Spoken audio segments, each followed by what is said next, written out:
Hey y'all, Itzo here. Today we're going to talk about how I created this piece from the Tomorrow's Modern Home Furnishing series that I've been working on.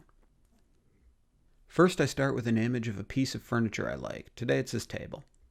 I start with an image that looks like this, and then I use my kindergarten level Photoshop skills to make it look like this. Anyone familiar with chroma keying or green screen can probably see where I'm going with this already. The bulk of my process involves using standard definition analog video. So once I've got this image prepared, I use one of these boxes to take an HDMI signal from my computer and bring it down to a composite 480p video. Eventually I'll go from 480p back up to 1080 using an upscaler and an HDMI capture card, but we'll get back to that later. Once I have the signal into this lower quality, I'll feed the image into my Adderall V4 and V8 video mixers. Here's what that looks like just running the image straight through. You can see there's already a bit of fuzziness coming out. Okay, so now on to how to create these glitches. So for this table, I plan on doing two glitched parts, one for each layer. So I've built up a feedback loop using a camera, this Tachyons Plus Dream Weapon video processor, and a CRT television. Since I thought I might like to use the Dream Weapon again in the next step, I took the output from the TV and sent it over to the VCR just to record this particular feedback loop to a VHS tape for later. The next step is to create another video feedback loop. This time I'm using a different camera for different texture and just kind of a different reaction.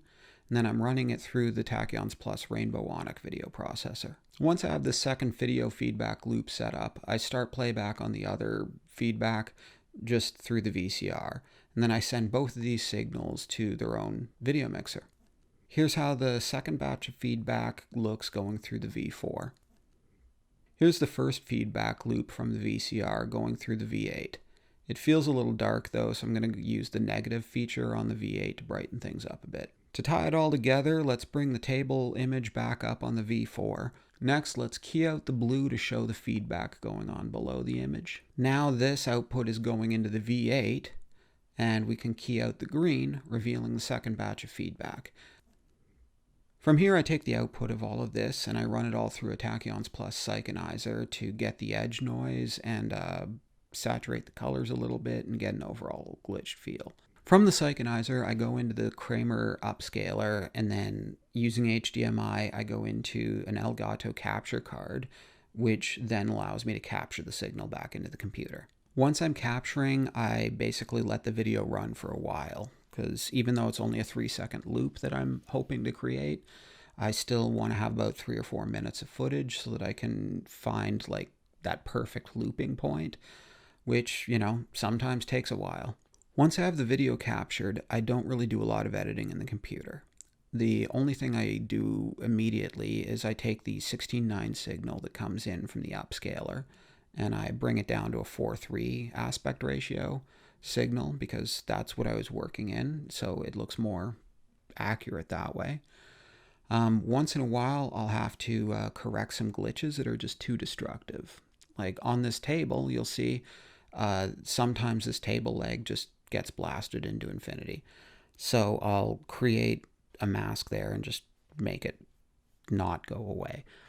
As you can see, the colors do come out incredibly vibrant and rich from the analog devices.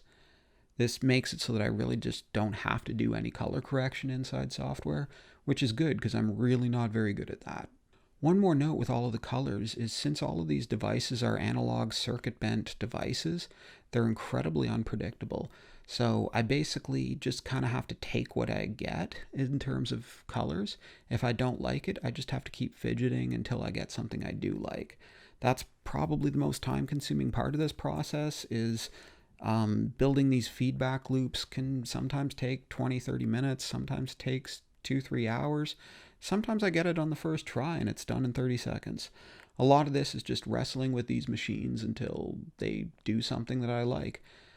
So as you can see, that's how we did this one from start to finish. And thanks for watching.